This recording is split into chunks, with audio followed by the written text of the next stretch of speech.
तो कविता के परिचय से, कविता का नाम क्या है? बात सीधी थी पर, जो दूसरी कविता है कुंवर नारायण की। जो कोई दूसरा नहीं संग्रह में संकलित है, कोई दूसरा नहीं। ये जो कविता अपन जो पढ़ने जा रहे हैं, बात सीधी थी पर, ये उनके कौन से संग्रह से ली गई है? कोई दूसरा नहीं, ये कविता संग्रह का नाम है, उससे ये कविता ली गई है। कविता में कथ्य और माध्यम के द्वंद्व उकेरते हुए भाषा की सहजता की बात की गई। कविता में कथ्य और माध्यम, कथ्य क्या चीज़ है? कहने योग्य बात, जो कहना है, और माध्यम जैसे कहा जा रहा है, कैसे उसको वर्णन किया जा रहा है, किस बात को कहा जा रहा है। तो कथ्य और माध्यम के द्वंद्व, आदमी कहना तो क्या चाहता है, पर जिस माध्यम से वो कह रहा है, शब्दों का जाल जैसे बिछा रहा है, उनमें वो कभी कभी वो उलझ जाता है, द्वंद्व हो जाता है दोनों। बात तो सीधी सीधी कही जा सकती है, पर कई बार कई सारे कवि लोग देखे होंगे जो अपना पांडित्य प्रदर्शन करने के लिए उसको घुमा फिरा कर, बहुत अलंकारिक भाषा का प्रयोग करके, और उसको ऐसा बड़ा चढ़ाकर बात करते हैं। ऐसे तुम्हारे गांव में भी है, मेरी भी कुछ थोड़ी बहुत हो सकता है ऐसी आदत हो। तो वैसे साहित्य पढ़ाने की तो इसी वाले की तो होनी चाहिए, पर तो कथ्य और माध्यम के द्वंद्व से उकेरते हुए भाषा की सहजता की बात की गई है कि ऐसे ज़्यादा पांडित्य प्रदर्शन करने की बजाय सीधी सीधी बात करनी चाहिए, तो फट से श्रोता को समझ में आ जाती है। हर बात के लिए कुछ खास शब्द नियत होते हैं, ठीक वैसे ही जैसे हर पेज के लिए एक निश्चित खांचा होता है। हर बात के लिए कुछ खास शब्द नियत होते हैं, हमें जो कहना है उसके लिए व्याकरण की दृष्टि से और शब्दकोश में ऐसे कुछ शब्द हैं जो उस बात के लिए नियत है, उन शब्दों का प्रयोग करते हुए बात कही जा सकती है।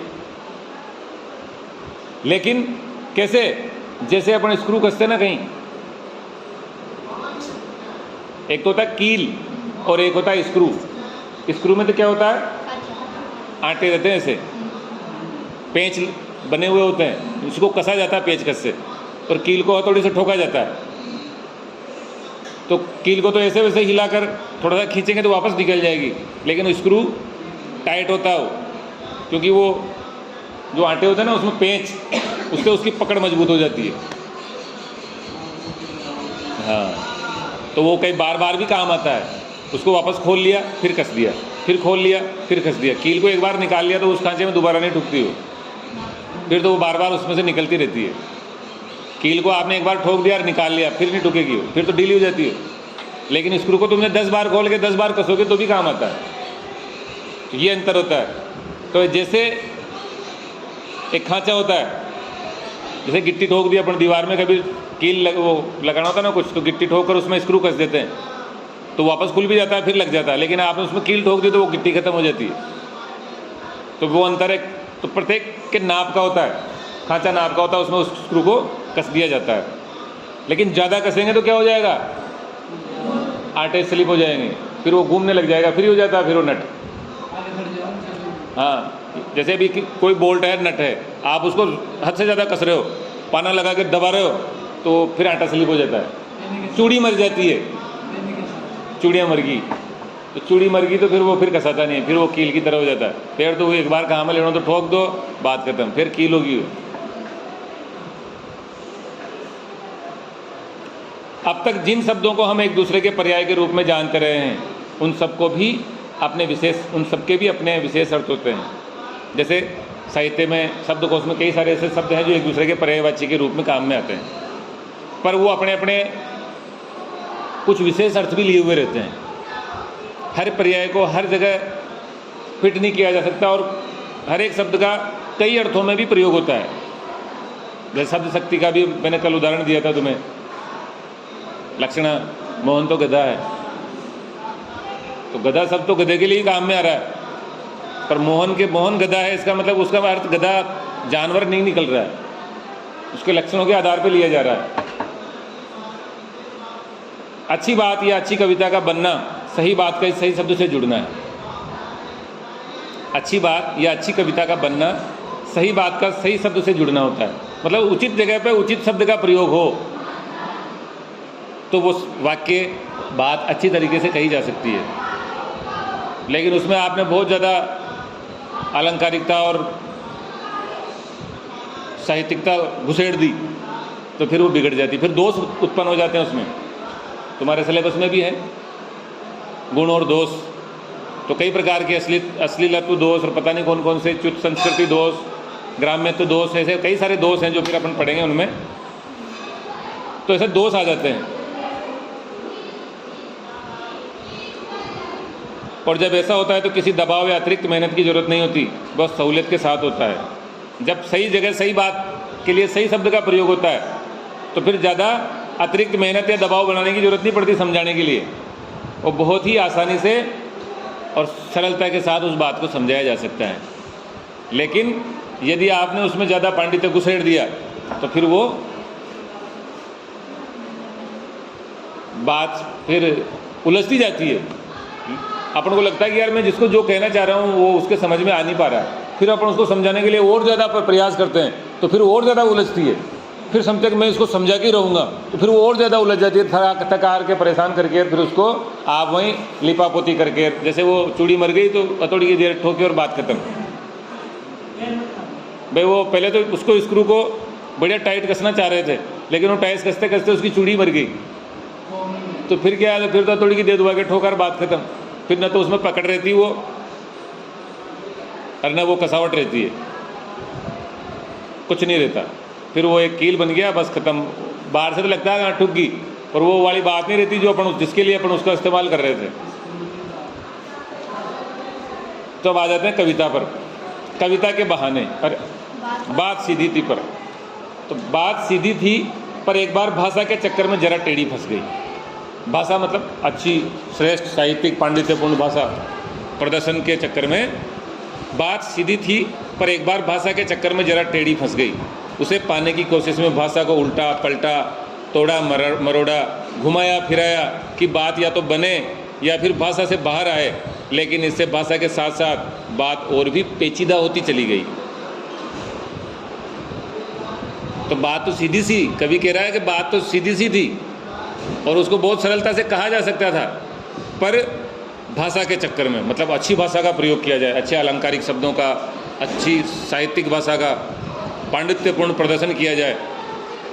क्योंकि अपन देखते हैं कि लेखक और कवि जो होते हैं ना, एक छोटी सी बात को लेकर भी बड़ी कविता बना देते हैं, उसका इस प्रकार से वर्णन करते हैं, भूमिका बनाकर इस प्रकार से आते हैं कि वो अट्रैक्टिव लगने लगती है। लेकिन कभी कभी वो अट्रैक्टिव के चक्कर में बिगड़ जाती है। तो यहाँ कह रहा है कि बात सीधी थी पर एक बार भाषा के चक्कर में जरा टेढ़ी फंस गई। वो जैसा चाह रहा था वैसा हुआ नहीं और बात बिगड़ती चली गई। मतलब उसका जो वो भाव प्रकट करना चाहता वो भाव प्रकट ही नहीं हो पा रहा था, फंस गई वो। तो उसे पाने की कोशिश में भाषा को उल्टा पलटा, तो उसने चाहा कि भी किसी तरह इसको पटरी से उतर रही तो पटरी पर लाऊं, मतलब जो मैं कहना चाह रहा हूँ वो प्रकट नहीं हो पा रहा तो मैं समझा पाऊँ इसको और अच्छे तरीके से। तो उसने और उसमें कुछ नए शब्दों को जोड़ा, भाषा को उल्टा पलटा अलग तरीके से इस्तेमाल किया, प्रयोग किया, तोड़ मरोड़ के प्रयोग किया, घुमाया फिराया, इधर उधर की बातें करी कि बात या तो बने या फिर भाषा से बाहर आ जाए, कि या तो बात बन जाए, मतलब मेरा जो अर्थ मैं कहना चाह रहा हूँ वो प्रकट हो जाए, या फिर ये जो इतना पांडित्यपूर्ण भाषा का मैंने जंजाल बिछाया उससे बाहर निकल के आ जाइए और बात सीधी सी पटरी पे आ जाए। लेकिन इससे भाषा के साथ साथ बात और भी पेचीदा होती चली गई। लेकिन इससे तो भाषा जैसे जैसे वो प्रदर्शन किया वैसे और वो पेचीदा होती चली गई। मैडम 5 मिनट पूरे कर लो। बात और भी पेचीदा होती चली गई। कभी कभी अपन स्क्रू या नट बोल्ट को ज़्यादा कसते ना तो फिर वो खुलता भी नहीं है और फंस जाता है। होता कई बार ऐसा। पेचकस भी वो ऊपर का जो टोपी होती है ना उसकी वो भी बिगड़ जाती है, तो वो भी नहीं लगता पेचकस भी उसमें, वो भी हाँ ऊपर वाला जो वो कट होता है वो कट भी ख़राब हो जाता है, फिसलन हो जाती है, तो भी फिर फंस जाता है मामला। सारी मुश्किल को धैर्य से समझे बिना तो मैंने ठंडे दिमाग से काम नहीं लिया। जब आदमी परेशान हो जाता है, उलझ जाता है, तो वहाँ ऐसे समय में क्या होता है, धैर्य धारण करना चाहिए, धीरज रख के शांति से विचार करके काम करना चाहिए, तो काम हो जाता है।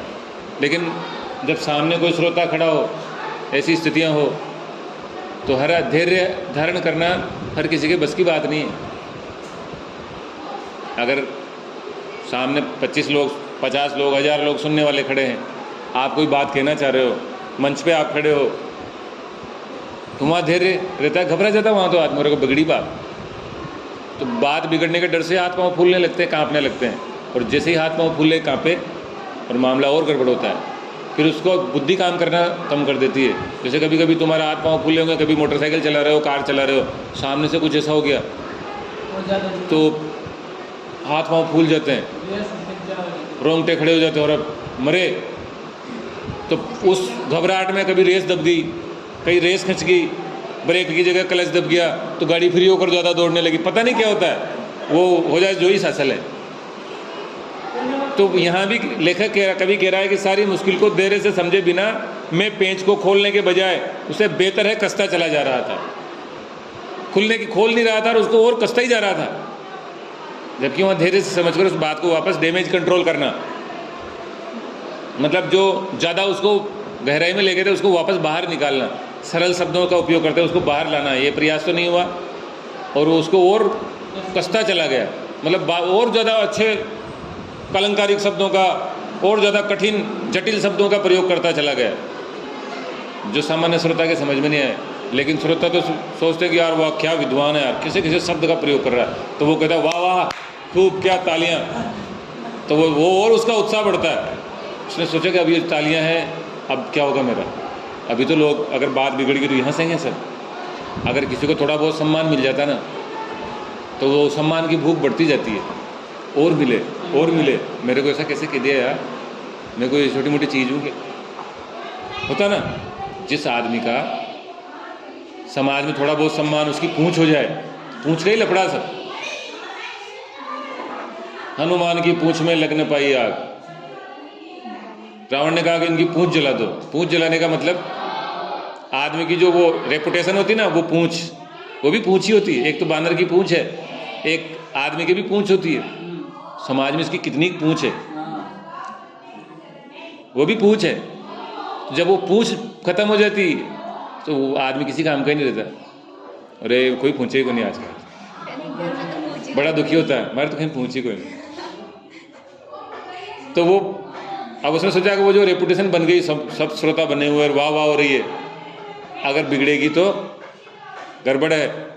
तो धैर्य से समझे बिना मैं पेंच को खोलने की बजाय और बेहतर कसता चला जा रहा था, और कस रहा है, क्योंकि इस कर्तव्य पर मुझे साफ सुनाई दे रही थी तमाश बिनों की शाबाशी और वाह वाह, है ना, वाह वाह शाबाशी मिल रही है, क्या बात है, तालियां बज रही है। तो वो और कसना उसको, आखिरकार वही हुआ जिसका मुझे डर था। जोर जबरदस्ती से बात की चूड़ी मर गई, जोर जबरदस्ती करी तो बात की चूड़ी मर गई। मतलब अब आगे वो फेल हो गया कि कैसे कहूँ अब मैं, और वो भाषा में बेकार घूमने लगी। अब वो जो कहना चाह रहा था वो तो पता नहीं कहाँ छूट गया, और वो उस अलंकारिक और जटिल शब्दों में उलझकर रह गया। हार कर मैंने उसे कील की तरह उसी जगह ठोक दिया। अब आखिरकार एक लिमिट भी तो होता है किसी चीज़ को कहने का, बताने का। यूँ थोड़ी कि भाई आप कविता लिख रहे हो तो लिखते ही जाओगे, ग्रंथ भर दोगे, कहीं ना कहीं उसको वापस समापन पे तो लाना है ना। मंच पे खड़े हो, कोई भाषण दे रहे हो, कविता बोल रहे हो, तो उसको पूरा तो करना है। यूँ थोड़ी का आप कसते ही जाओगे, स्क्रू की भी एक सीमा होती है, आप कसते जाओगे तो फिर उसको फेल होना ही है। तो हार कर मैंने उसे कील की तरह उसी जगह ठोक दिया। यही होता है फिर, ऊपर से ठीक ठाक पर अंदर से न तो उसमें कसाव था न ताकत। ऊपर से तो लग रहा होगा हाँ ठीक है, पर अंदर से न उसमें कसाव था और न ताकत।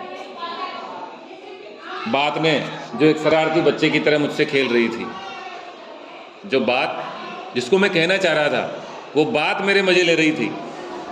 शरारती जिसको मैं कहना चाह रहा था पर मैं कह ही नहीं रहा था, मतलब वो मुझे परेशान कर रही थी। जिसको मैं प्रकट करना चाह रहा हूँ वो प्रकट नहीं हो रहा है, तो वो बात जो मुझसे शरारती बच्चे की तरह खेल रही थी। अब बात को यहाँ क्या बना दिया, एक शरारती बच्चा। तो मानवीकरण अलंकार है इसमें।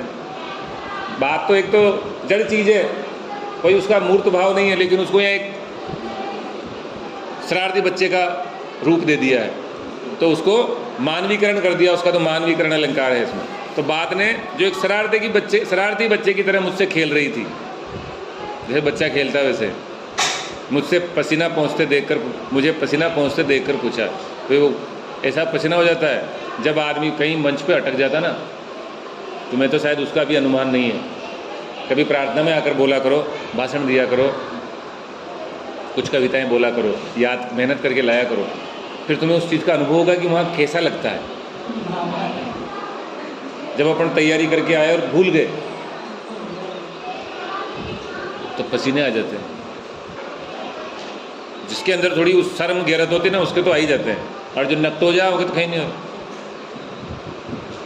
उसके भी होता है असर। तो बात बुरा तो उसको भी लगता है, पर फिर भी वहाँ खड़े होते हैं तो उसको अनुमान होता है कि कैसे पसीने आते हैं। भरी सर्दी में पसीना आ जाता है, क्योंकि मुझे तो अनुभव है। आप कहीं अटक गए, बोलना तो आपको 1 घंटा है और आप 15 मिनट में बोलते बोलते, तैयारी तो बहुत थी पर भूल गए क्या बोलना है, तो उस सर्दी में भी पसीने होने लगते हैं। तो उसने पूछा पसीना पहुँचते देखकर, को भी पसीना हो गया, तो उसने कहा पसीना पहुँच रहा है कभी, तो उसने कहा क्या तुमने भाषा को सहूलियत से बरतना कभी नहीं सीखा? शरारती बच्चा पूछ रहा है कि तुम्हें इतना भी नहीं आता क्या? कभी बन गए हो तुमने भाषा को सहूलियत से, मतलब सीधे सीधे तरीके से, आसानी से उसको बरतना नहीं सीखा, ज़बरदस्ती पेच कसे ही जा रहे हो, बगाड़ लो नहीं मुंडो, पसीना आ रहा है।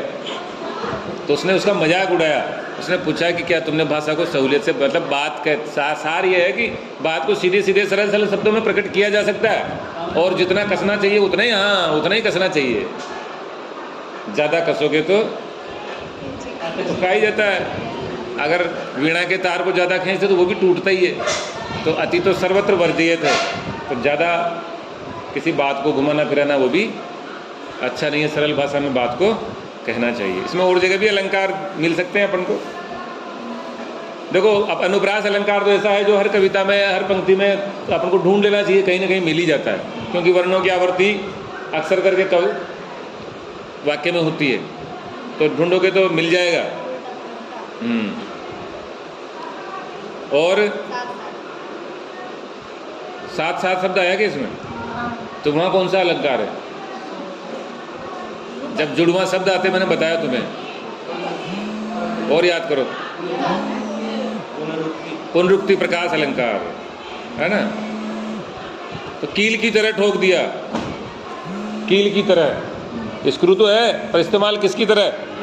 कील की तरह। तो उपमा अलंकार है ना। ठीक है, प्रश्न उत्तर कर लेना।